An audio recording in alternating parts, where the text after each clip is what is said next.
Bonsoir tout le monde, bienvenue à la séance du 14 août 2023. Voici l'ordre du jour. Au point 1, ouverture de la session. Point 2, adoption de l'ordre du jour. Point 3, adoption du procès-verbal, séance du 3 juillet 2023. Excusez pour le son, là, on est en ajustement. Point 4, formation éthique et déontologie. Point 5, adoption des comptes à payer août 2023. Point 6, avis de motion et présentation du projet de règlement 780-23, amendement et règlement de zonage. Point 7, adoption du premier projet de règlement 780-23, amendement du règlement de zonage. Point 8, remboursement du client au crédit. 9, branchement de fibre optique. 10, ADMQ colloque de zone 2023. Point 11, ADMQ formation sur les obligations à l'égard des renseignements personnels. Point 12, ADMQ formation, introduction au guide de rédaction des politiques de confidentialité. Point 13, CCID, cotisation annuelle 2023-2024. Point 14, service juridique pour l'année 2024.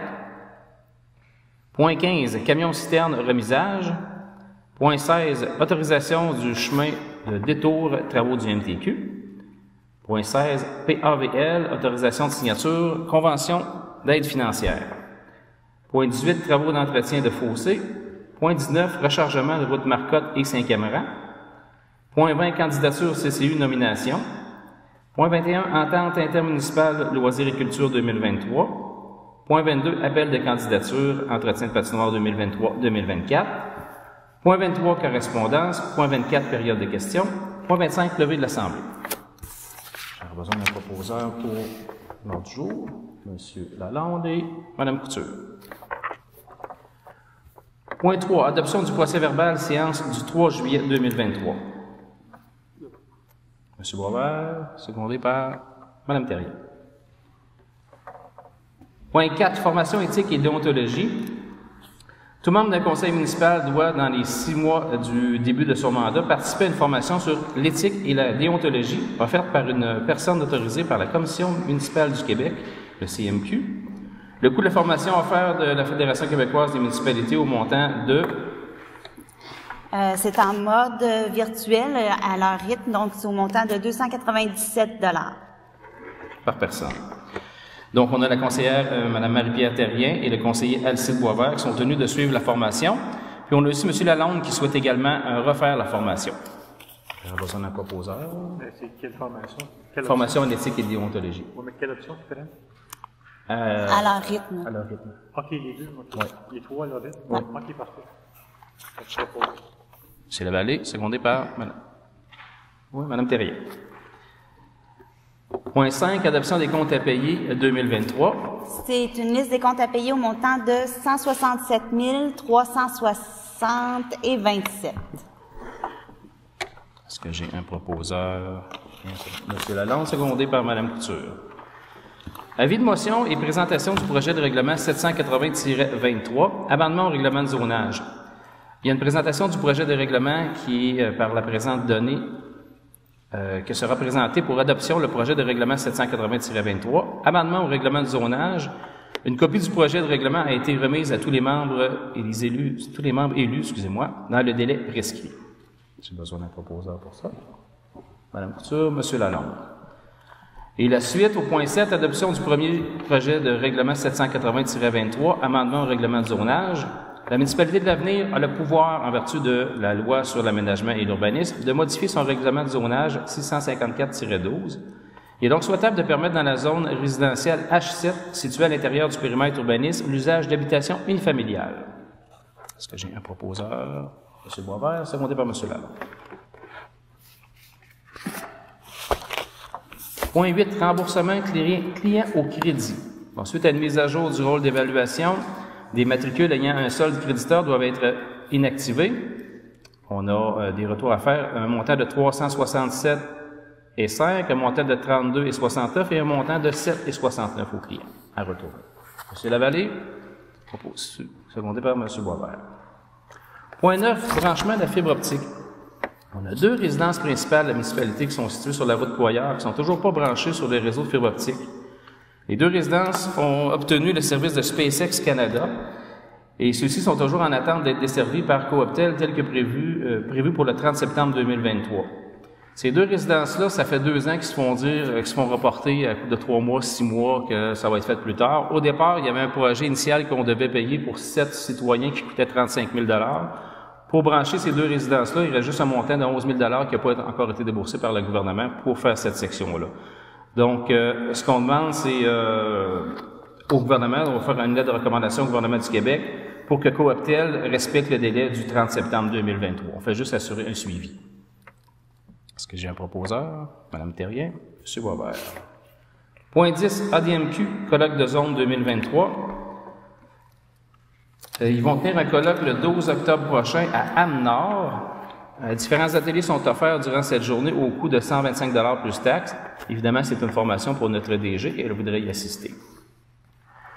Proposé par Mme Couture, secondé par M. Lavallée. Point 11, ADMQ toujours, formation sur les obligations à l'égard des renseignements personnels. La loi modernisant les dispositions relatives en matière de protection des renseignements personnels comporte de nouvelles exigences qui entreront en vigueur le 22 septembre 2023 qui toucheront les municipalités. Et l'ADMQ offre une formation en mode virtuel le 5 septembre prochain au coût de 125 $. Encore une fois, c'est pour notre DG. Proposé par Mme Thérien, secondé par M. Lalonde. ADMQ encore au point 12. Formation. Introduction au guide de rédaction des politiques de confidentialité.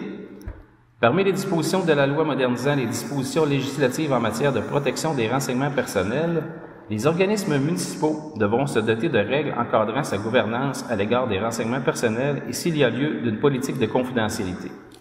L'ADMQ offre encore une fois une formation en mode virtuel le 12 septembre prochain au coût de 125 $ portant sur le guide de rédaction des politiques de confidentialité pour assister les organismes municipaux. Et notre DG va y assister. M. Lavallée, secondé par Mme Thérien. Point 13. CCID, cotisation annuelle 2023-2024. L'adhésion à la Chambre de commerce et industrie de Drummondville est à renouveler. La cotisation annuelle est de 260 $ plus taxes. Proposeur, Mme Couture, secondé par M. Boisvert. Ah oui, on y va? Oui. C'est un abonnement. Service juridique, point 14, pour l'année 2024. Le cabinet Thérien-Couture Jolicoeur, SENCRL, a présenté à la municipalité de l'Avenir une offre de services professionnels pour l'année 2024. Cette offre répond aux besoins de la municipalité. Est-ce que j'ai un proposeur en secondaire? M. Lalonde, secondé par Mme Thérien. Point 15, camion-citerne remisage. Le camion-citerne devrait faire l'objet d'une inspection en septembre. Le camion-citerne n'est pas conforme et devra faire l'objet de plusieurs réparations pour l'inspection.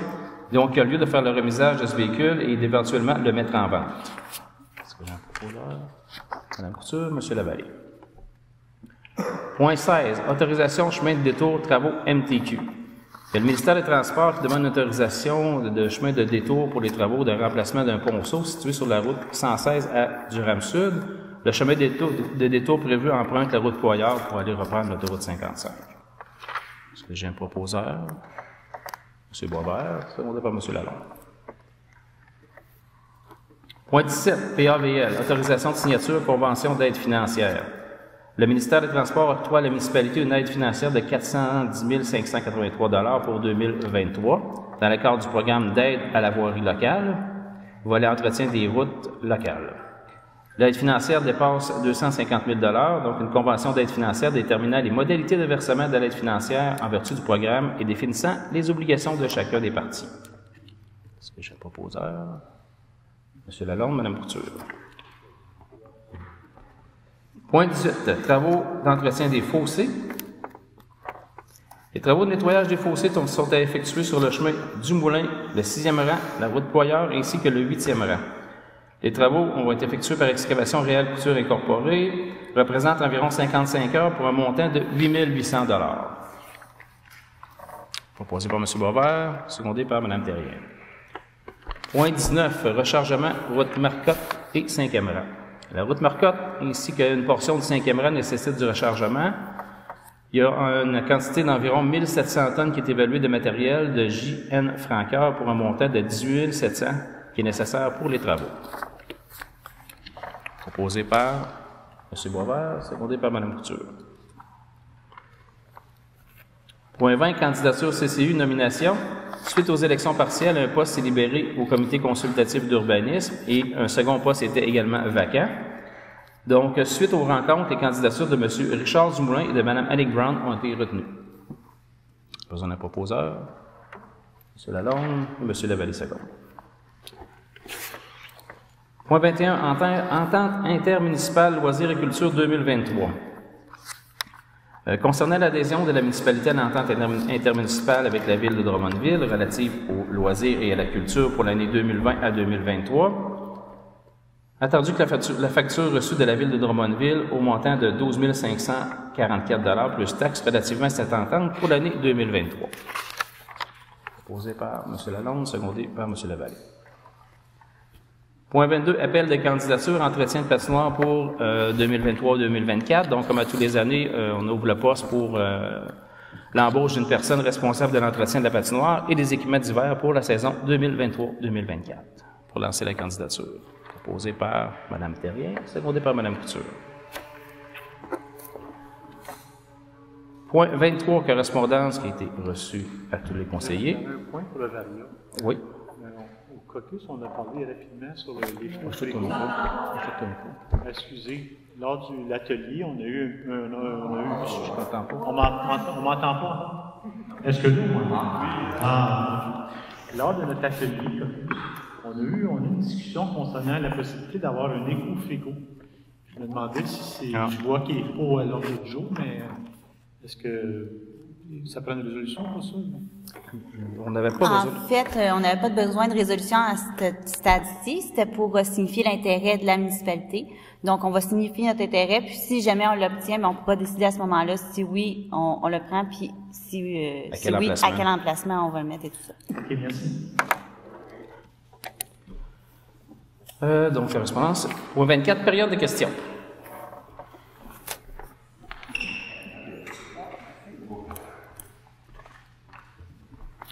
Concernant Marielle Fafard, écoute, c'est un suivi de dossier. Vous avez, dans le procès-verbal du 7 février 2022, au point 22, accordé un montant de 22 500 à la Maison de la Culture pour différentes choses, dont la toiture, la rénovation, salle de bain, etc.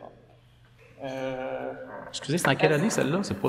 Pardon? C'est en quelle année? Ça, vous avez accordé ça le 7 février 2022. Pour cette année-là, en 2023, la Maison de la Culture n'a pas demandé d'argent. Cependant, j'ai une question parce que les rénovations de la Maison de la Culture sont en train de se faire. La question est la suivante. Naturellement, vous n'avez pas dû recevoir de facture pour le revêtement vu qu'ils sont en train de le faire. Effectivement. Et les montants étaient de 12 000 ainsi que 5 000 pour le toit. Je sais qu'ils sont en campagne de financement parce que je vois chez Réseau, fait que je prends la peine de vous demander d'avance, est-ce que vous allez redonner de l'argent pour une chose qu'on a déjà donnée en 2022? On a eu une... ça surprend. On a eu une demande et on a une rencontre demain avec la Maison de la Culture. Okay. Je vais quand même vous donner, Monsieur le maire, vous distribuerez, c'est ce qui a été dit au procès-verbal et ce qui a été dit sur l'enregistrement. OK, merci. J'aimerais ajouter un point là-dessus. Il y a eu quand même des réparations de toit l'année passée, une couple de 1 000 $. Je sais pas si tu peux s'accueillir. Je sais pas si c'est là. S'il y a eu des réparations, est-ce que vous avez eu le rapport de l'année financière 2022 de la Maison de la Culture? Chaque année, on a toujours Non, non. Est-ce que vous avez reçu le rapport de 2022? Après l'Assemblée générale? Je dois avouer que je l'ai peut-être pas reçu. Mais il faudrait que je vérifie pour être certaine. Là. Mais dans les courriels, là, de façon numérique, non. Peut-être que je l'ai reçu papier, mais de façon numérique, non. Moi, de mémoire, je ne me rappelle pas, je ne peux pas vous dire. D'accord. On va vérifier. Merci beaucoup. Merci, Mme Fafard. Michel Céline, faire la suite de la réunion de la MRC. Pardon? Il n'y a pas eu une réunion de la MRC? Il y en a eu la semaine passée. Qui est allé représentant de... C'est moi qui étais là la semaine passée. L'autre avant, c'est M. Lavallée qui est allé. OK. Est-ce qu'il y a eu des discussions sur le projet éolienne dans la région? Il n'y en a pas eu la semaine passée, mais je pense que tu en avais eu la semaine d'avant, le mois d'avant. En fait, on a eu une... Ça fonctionne, ça? Ça fonctionne, mais je pense que ça en prendrait quasiment deux. Comme le premier ministre. Je me sens glorious avec lui. Est-ce que c'est mieux? C'est mieux, hein? Là, on m'entend mieux? OK. Alors, oui, on a eu une réunion, en fait. On a rencontré des gens des conseillers municipaux qui s'occupent du bas du fleuve dans la Haute-Gaspésie, qui ont commencé des éoliennes il y a 25 ans. Puis ils nous ont parlé comment ça se faisait là-bas, comment est-ce que ça a commencé, les revenus que ça rapporte, ce que ça a comme dommageable d'avoir des éoliennes, c'est quoi les avantages, donc les deux côtés de tout ça. Puis actuellement, le gouvernement du Québec fait des demandes, des appels de proposition pour des gens qui voudraient vendre l'électricité, participer à des projets de développement d'éoliennes dans la province. Maintenant, ces compagnies-là, souvent, ils veulent être associés 50-50 avec soit une université ou plutôt avec une municipalité. Donc, c'est possible de participer à un projet en tant que municipalité avec une compagnie. Il y a à peu près 6-7 compagnies au Québec qui en développent des projets d'éoliennes. Ici, proche de nous, il y a Boralex, qui est tenu par la famille Lemaire, Cascade. Il y a Energex, il y en a tout plein, 5-6. Maintenant, c'est sûr que ça apporte beaucoup de sous dans les municipalités. Les gens qui étaient là-bas, les maires, il y était 2 personnes qui nous expliquaient qu'il y avait beaucoup de revenus qui étaient apportés suite à ça. Donc, les gens payaient moins de taxes, il y avait des jeux pour les loisirs qui étaient payés par les compagnies. Les gens payaient moins de taxes. Oui, parce que, étant donné que la municipalité est propriétaire à 50% de ces projets-là, donc 50% des profits allaient à la municipalité. Donc, il y avait un pourcentage de profit qui allait au propriétaire terrien qui en installait chez lui. Il y avait un montant qui était 50-50 avec une compagnie. Il y avait également un pourcentage qui allait à la MRC en question. Donc, ils nous ont parlé de tout ça. Maintenant, c'est sûr que dans les prochaines années, à Drummondville, on n'est pas tellement dans un couloir où il y a beaucoup de vent, first. Puis, deuxièmement, il n'y a pas de centrale hydro proche ici qui pourrait acheminer l'électricité de ces éoliennes-là. Il y a des endroits où il y a des unités d'Hydro-Québec installées pour être capable d'emmagasiner cette électricité-là, mais ici, dans le coin, il n'y en a pas vraiment. Donc, je ne pense pas qu'avant 10 ans, dans la région de Drummond, ils s'en installent dans notre MRC à nous, puis peut-être pas à l'avenir. Mais de toute façon, la plupart du temps, si la municipalité souhaiterait participer avec une compagnie pour développer des projets d'éoliennes, c'est sûr qu'il faudrait s'assurer que la population soit en accord avec ça, parce que tu ne peux pas faire un projet si 60% de la population en veut pas. Donc, souvent, il y a des référendums là-dessus. Ça prend une acceptabilité sociale. Exactement. Puis, moi, je suis allé m'informer, je suis allé chercher l'information parce qu'on n'a pas parlé à la MRC, justement. Puis, il y a 10 projets cibles au Québec, là, prochainement. Puis, ils ont jusqu'au 7 septembre pour donner les sites. On n'est pas du tout ciblé, on n'est pas là-dedans. On n'est pas dans ça. Pas dans celle qui se termine au mois d'octobre. Mais il y en a d'autres. Mais d'un futur, c'est toujours possible. Puis, une éolienne, on peut trouver ça beau, on peut trouver ça écologique. Oui, puis non, je ne sais pas. On ne voudra pas prendre la décision pour les citoyens. Ça va prendre. Si les gens sont pas d'accord à en avoir une, même si ça apporte de l'argent, ben. Est-ce que le conseil peut prendre une décision ou dire oui ou non? Parce que je sais que dans Nicolet-Yamaska, il y en a plusieurs qui ont dit non. Servirait de base, justement. Ils sont dans leur coin où ils peuvent se brancher facilement. En passant, on n'est pas loin de nos vues, parce que le poste des cantons, qui est juste au sud de Richmond, si vous allez voir le rond, là, on est presque à la limite de ça. Fait qu'il pourrait, dans un prochain appel d'offres, demander de se brancher dans celui-là qui est pas loin. Fait que tout ça, c'est possible. Parce que c'est clair qu'ils cherchent des sites de toute façon. Les compagnies, souvent, ils préfèrent s'associer avec des municipalités pour le faire. Donc, il faudrait que nous, on soit d'accord pour que ça fonctionne. Si on n'est pas d'accord, ça ne s'installera pas comme ça dans nos cours sans qu'on soit d'accord. Puis ça prend d'abord, M. Pensivi, ça prend... Est-ce qu'on est d'accord? Le conseil, est-ce qu'on est d'accord ou on n'est pas d'accord? On est d'accord pourquoi? Pour l'éolienne, moi, je ne pourrais pas me prononcer si j'en veux ou pas, là. Ce que je pense que ça prend en premier, c'est... Je ne me prononcerai pas si j'en veux ou pas, là. Pourquoi? Ben, je suis pas assez informé, honnêtement, pour vous dire si c'est bon ou pas. J'ai pas assez de données, je suis pas assez compétent dans le domaine pour vous dire que ça en prend ou que ça n'en prend pas. Chose est sûre que si on en vient à ça, ça va prendre des séances d'information pour les citoyens. Oui. Avant de dire oui. Mais on peut dire non sans séance aux citoyens, sans séance d'information. OK. Il y en a d'autres qui sont pour ou contre? Je pense qu'on manque beaucoup d'informations, simplement, on ne peut pas prendre une décision là-dessus, c'est sûr. Okay. Parce que le partage, là, la manière que tu dis, Pierre, là, on n'est pas partenaire, là, c'est plutôt on est partenaire des retombées. Des redevances. On n'est pas investisseur dans les Non, oui, on est investisseur. Il y a Investisseur. Pas partout, c'est sûr que non. C'est pas juste des redevances. il y a d'autres modes, il n'y a pas juste, il y a pas juste ça. 3-4 options. Exactement, il y a 3 options. Tu peux recevoir juste des redevances, mais tu peux être partenaire. Puis le conseiller municipal qui est dans ces projets-là depuis une vingtaine d'années, il disait que c'était la meilleure formule quand tu étais associé partenaire, 50-50.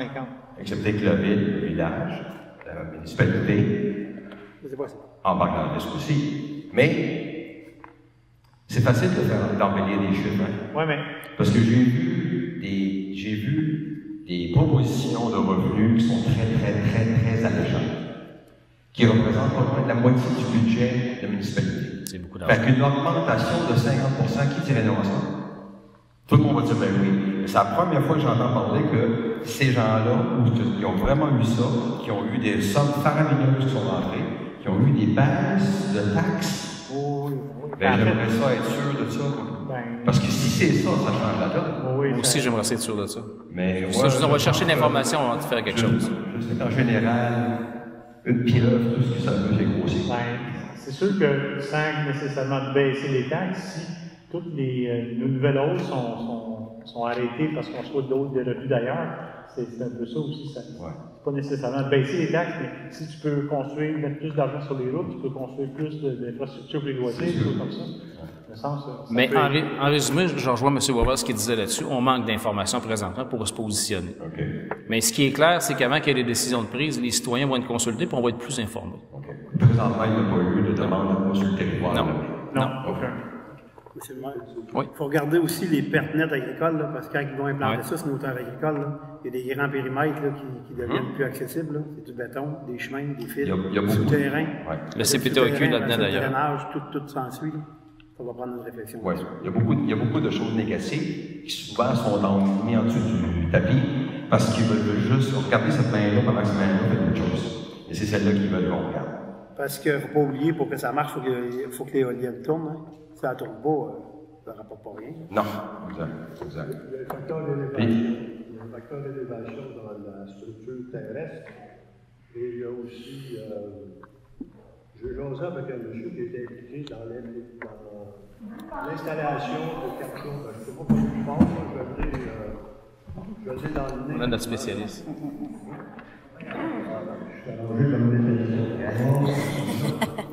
Je pense que c'est bien. Le monsieur a été impliqué dans le travail d'implantation de Capcha.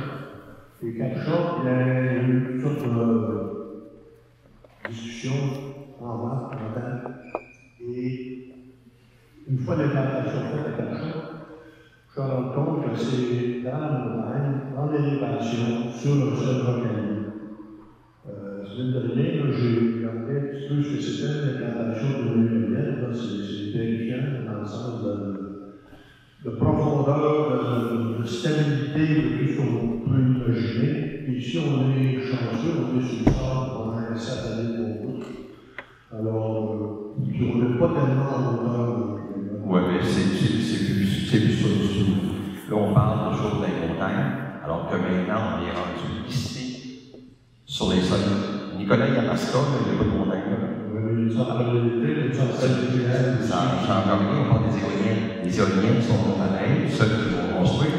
La plupart des gens qui ne disent pas, c'est que les nouvelles éoliennes, c'est des 200 mètres et plus. C'est la hauteur de la Sainte-Marie. 245 mètres. Ça commence à faire des structures. Monsieur Pensivi, j'entends votre inquiétude, puis je la comprends. Puis on est tous pareils parce qu'on ne connaît pas assez le domaine. Donc, ce qu'on s'engage, c'est quand on va avoir des séances d'information, qu'on aura plus d'informations, ça va nous faire un plaisir de la partager. Parfait. On va s'organiser pour que tout le monde soit au courant de tout. Est-ce qu'il va y avoir éventuellement un référendum? Le hic d'un référendum, c'est que ça coûte de l'argent. Assez cher, c'est beaucoup d'organisations.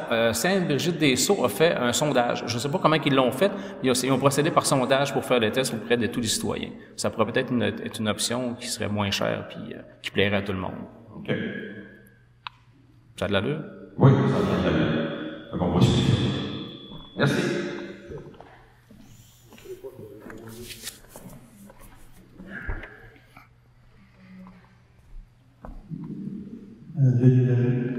Pour venir aux éoliennes, vous parlez de faire des consultations avec la population, les consulter. En tout cas, si avec les pompiers, on commence à avoir un peu de doute. Vous en avez fait, M. Larue? Pardon? C'est quoi votre question? Vous les avez fait? La question, je vous la pose. En premier lieu, je vais vous citer votre choix pour les postes au CCU. La question va suivre. Tel que mentionné d'entre nous, vous avez mentionné que vous recherchez des personnes avec des ouvertures, travail d'équipe, connaissance générale du comité, puis de la municipalité. Vous avez aussi mentionné que vous ne faisiez pas de patronage sur ce dossier. Je suis forcé de constater qu'il y a du mal.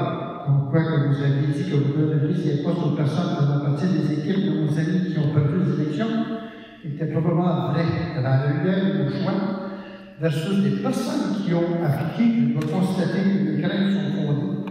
Car j'ai bien l'impression que vous avez fait du patronage de ce dossier pour avoir 2 marionnettes à votre sol dans ce comité. Ma question, c'est que le mandat de ces 2 personnes-là sont de combien de temps? 2 ans. 2 ans? OK, c'est bon. Puis après 2 ans, c'est renouvelé automatiquement ou bien non, il y a d'autres nouvelles candidatures? C'est renouvelé. Automatiquement. C'est bon. Bon à savoir. Mon deuxième point, c'est que je veux savoir, tel que demandé lors de la dernière séance du Conseil, si vous avez fait le suivi, à savoir si vous demandez la conclure une entente avec Durham Sud le décès de l'incendie. Vous avez dit que vous étiez pour vous informer. Moi, je n'ai pas fait de suivi là-dessus. Vous n'avez pas fait ça, non. Vous avez demandé. OK. On vous donne le mot prochain. Parfait. Depuis la signature de l'entente que vous avez signée avec Drummondville, ceux-ci n'ont jamais respecté plusieurs clauses de l'entente. Comme un autre exemple, l'intervention pour une personne gravement brûlée ou loisir vers le soleil que eu dernièrement. C'était quoi le problème? Hors des temps requis. Ça veut dire quoi, hors des temps requis? Les temps à 16 minutes. On est arrivé en 12 minutes, on a vu la carte d'appel, M. Larue. Bon, si je regarde avec la polière, ceux qui ont appelé, puis la polière, quand ils sont arrivés avec les caméras, c'est 16 minutes. Mais le plus inquiétant, c'est pas ça. Le plus inquiétant, c'est que les pompiers qui étaient sur place étaient même pas au courant qu'il y avait des maisons permanentes sur le terrain, à loisir et à soleil. Ça commence à être inquiétant, que les pompiers ne savent même pas qu'est-ce qu'il y a chez nous. Ça commence à être inquiétant. Et votre question est? Je veux savoir si c'est dans vos plans de rencontrer Drummondville.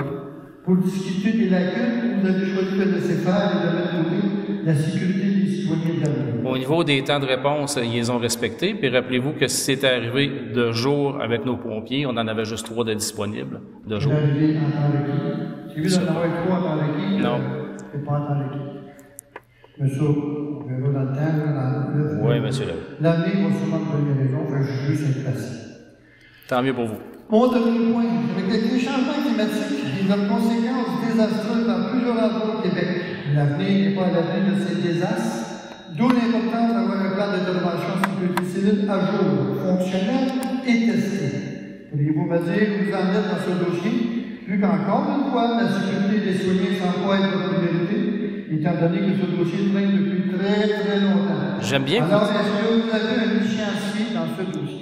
J'aime bien que vous ajoutiez « et testé », parce qu'on parle d'un schéma pour la sécurité civile qui soit testé, c'est bien ce que vous dites? Oui. Donc, de simulation? Oui. OK. Quand est-ce qu'on a fait des simulations? Il n'y a jamais eu de simulation. Exactement. Et nous, ce qu'on travaille, c'est que notre manuel est complet, il reste à faire des corrections, on est prêt à le déposer. On attend. Est-ce que vous allez me laisser parler? C'est à mon tour. Il nous reste la génératrice installée le branchement. Monsieur Larue, ma dernière intervention. Vous me laissez parler? Moi, je laisse parler.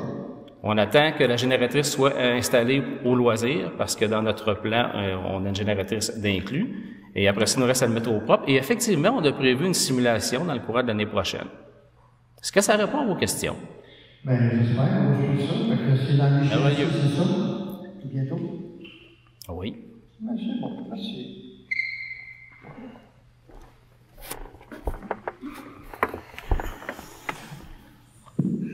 Charles Bourré, écoutez, le comité de CCU, j'ai même pas. On n'embarquera pas là-dedans, M. Dumoulin. Puis on se fait pas la tête marionnette déjà. On n'embarquera pas là-dedans. Ben, je me sens pas des excuses. J'ai pas enfin la supervision ici. De me faire traiter de marionnette quand j'ai pas fait un mot dans ce comité-là encore. Monsieur Larue, j'ai dit, monsieur le maire, s'il vous plaît. Monsieur Larue, est-ce que vous acceptez de vous excuser? OK. Monsieur Dumoulin? Monsieur Dumoulin, s'il vous plaît. Monsieur Dumoulin, il y a des recours pour ça, vous pourrez faire ça. J'en fais des recours. J'ai fait des plaintes à l'Élection Canada, puis jusqu'à date, là, ça donne rien. Monsieur Dumoulin, on pourra se parler après. À un moment donné, là. On va juste m'attendre. Oui. Nous autres, on vous entend. Arrête tes lunettes. Oui, oui, oui. Juste pour finir pour le CCI. On s'est rencontrés, on a eu une belle rencontre, on s'est rencontrés par après. Et j'ai fait des recherches parce qu'en principe, je ne passe pas à travers mon chapeau, puis le CCU pourrait avoir beaucoup plus de pouvoir de recherche. Pas juste pour les dérogations de normes. Là, on va parler de la phase 2 du développement. Le CCU peut aider. On m'a fait une note, je l'ai étudiée, puis j'ai même été marcher le terrain. Des vols de la phase 1, je me suis rendue à la phase 2. T'es voir ça. Jonglé, j'ai jasé avec du vieux monde. Je m'en viens vieille, mais il y a encore du monde plus vieux que moi qui sont expérimentés dans le domaine. J'ai été voir Mme Lemire. Je suis prête à vous faire une contre-offre parce que vous m'avez demandé. Supposément que je vous ai impressionné de mes connaissances à Réunion. Puis en principe, sur le CCU, on va chercher les gens qui ont le plus de compétences, d'expérience. Vous, Mme Couture, vous avez suivi le cours du CCU de 350-375 piastres. C'est quoi ça vous a donné, ce cours-là? Ben, c'est bon. Oui. Oui, ça doit être bien utile, mais en ce moment, pour la municipalité, dans le fond, nous, comment on vous voyait avec nos connaissances, c'était plus le côté comité de développement. Le côté un peu plus. Comment je peux faire? Par rapport aux idées à bâtir, des projets de division, de la chose. Après ça, l'amener au CCU. Après ça, l'amener au conseil. C'est pas juste comité d'urbanisme qu'on voyait là. Mais dans le cours que vous avez vu, c'est quoi un CCU? Ben oui, il y a le côté consultatif, mais il y a aussi un côté un peu plus poussé, mais pour une municipalité, la grosseur pour nous, ça s'applique plus ou moins parce qu'on n'a pas de gros projets résidentiels comme à Drummondville, des parcs industriels. On n'a pas tout ce côté-là d'aménagement. On n'a pas autant de choses en cours avec beaucoup de volume d'argent, que ça implique beaucoup de temps et d'infrastructures. Parce que si j'ai bien compris, quand j'ai été questionnée plusieurs personnes, quand on a fait la phase 1, le CCU n'a pas eu affaire dans ça. Non. Moi, je n'étais pas là dans ce temps-là. Il y avait des discussions. Quand je suis arrivée, il y avait quand même des discussions par rapport à ça. Et que là, le CCU, présentement, ce n'est que pour les dérogations mineures. Mais ça peut être pour autre chose. Si les conseillers, on a d'autres questionnements et on veut, disons qu'on veut pas, on a moins de temps de mettre de l'énergie pour, on peut demander au CCU. Et là, le comité de CCU peut vraiment monter le projet plus complet. M. Lavallée va apporter un petit point. Oui, ça fait déjà plusieurs fois qu'on en parle. Notre municipalité, en mois de novembre-décembre prochain, on va sortir des sous pour préparer le budget. On avait l'intention de faire un plan de développement stratégique pour la municipalité, où on veut être dans 5 ans. Est-ce qu'on souhaite être reconnu pour une municipalité, une communauté qui développe le tourisme? Est-ce qu'on veut développer plus l'agriculture? Est-ce qu'on veut développer les loisirs, le sport et loisirs? Donc, pour faire une planification stratégique, ça prend les gens du conseil, mais ça prend aussi les leaders locaux, les gens qui sont des entreprises, des agriculteurs qui sont importants dans la communauté. Ça, on les voyait sur ce comité-là. Je suis d'accord avec vous. Ça va durer 4-5 séances. C'est pas 4-5 séances. Si vous voulez prendre le temps d'analyser comme il faut, c'est plus longtemps que ça. Il y a même des consultants. On va attendre ça au mois de novembre, parce qu'au mois de novembre, le budget il est déjà fait à 90%, parce que c'est bien beau de dire on va faire la phase 2, mais là, on a du budget Parce que pour engager les biologistes, whatever, là, les petites grenouilles, là, ça prend de l'argent. On l'a su. Est-ce qu'il faut emprunter à première pièce? Même si je suis dans ce comité-là, ça, il y a des réponses que je ne peux pas répondre à ça. Puis il ne faut pas attendre au mois de novembre. On est déjà en retard. Parce que c'est long. Donc, ce qu'on vous disait, juste pour revenir à ce que M. Lavallée disait, c'est pour le plan de développement stratégique. On va développer un budget en novembre pour le faire dans l'année suivante. C'est pas nécessairement pour la deuxième phase. La deuxième phase, on peut commencer. Bien, c'est 4 ans. Puis j'ai été faire du psychosocial à la ici. C'était supposé prendre 20 minutes, ça a été 2 heures. Puis il va falloir qu'il y ait quelqu'un qui s'assied avec ces gens-là. Puis c'est des personnes âgées du village. Ça, c'est un point que le NADA va falloir qu'il travaille. Parce que ces gens-là, là, c'est regardez, vous avez mon numéro de téléphone privé, jour et nuit, vous m'appelez, puis j'accouche chez vous, on va vous aider. Ben, je suis la première dans le village qui ose faire ça. Puis c'est pas pour me glorifier, un jour je vais être vieille, puis je vais vouloir qu'il y ait quelqu'un qui vienne m'aider. Je suis chanceuse, j'ai des enfants. Il y en a qui en ont pas. Mais mon premier point, puis je voulais absolument me poser la question, le mois passé, il y a quoi qui m'a titillé sur le petit marché, avec la démission de Madame Parenteau et la facture qu'il y a amenée. Au mois de mars, quand il y a eu le budget de voter pour le petit marché, il y avait eu une soumission avec des chiffres. Et c'était 400 $ pour les spectacles, c'était 2000 $ pour l'Octoberfest. Je n'étais pas sûre au mois de juillet, mais j'avais fait la demande à l'information des documents. J'ai été fouillée dans mes papiers, puis j'avais raison, la tête est encore là. J'ai demandé au mois de juillet le document, la facture, accès à l'information, c'est public, puis Mme Lemire s'est postinée à me le donner, sans aucun problème. On arrive avec une facture de 6 450 avant taxe. On avait budgété 7 200. L'Octoberfest était posé côté 2000 puis 400 $ du spectacle. Là, avec la facture qu'on a, on ne sait pas combien a coûté chaque spectacle. Et là, ben, il y en a un qui coûte meilleur marché, l'autre qui coûte plus cher. Ben, pour moi, faire un chèque à une facture comme ça, c'est un chèque en blanc. Mme Parenteau est sûrement une très bonne personne.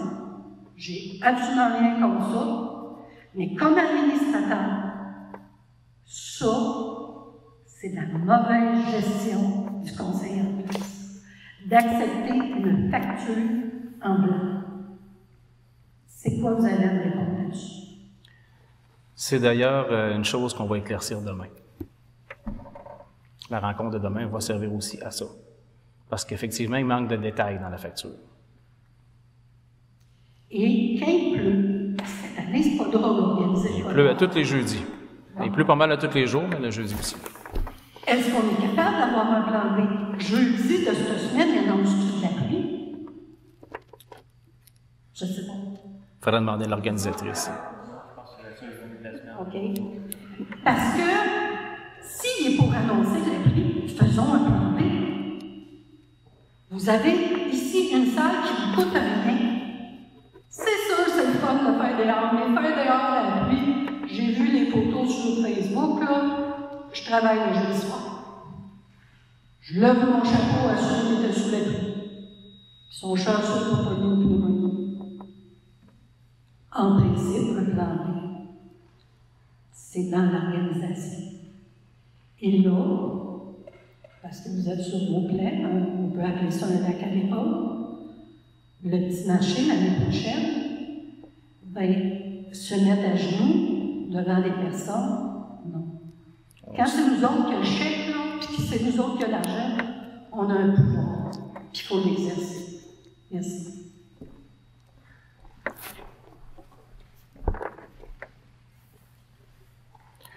Bon, ben, on va se rendre au point 10. Oh, excusez. Allez-y. Michel Arnaud, je voulais savoir s'il va y avoir une programmation pour les loisirs sur le site Internet, parce que j'ai fouillé aujourd'hui et je n'en ai pas trouvé. Je vais laisser madame.